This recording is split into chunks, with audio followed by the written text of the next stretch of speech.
Panahon na ng pagbabago, dahil sa ito ay kinakailangan tayo na magtulong-tulong na maunlarin ang mahal natin ngayon.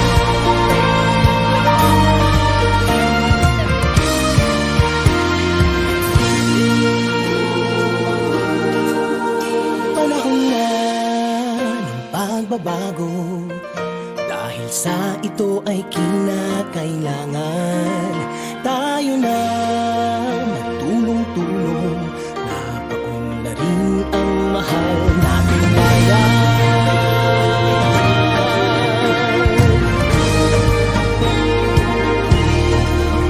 Panahon na ng pagbabago, ayos ang mga dapat ayusin.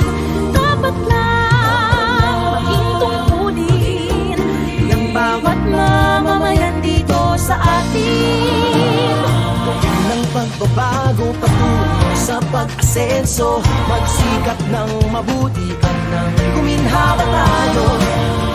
Malaki natin sa mundo at ipamalas ang bagong Pilipino at bagong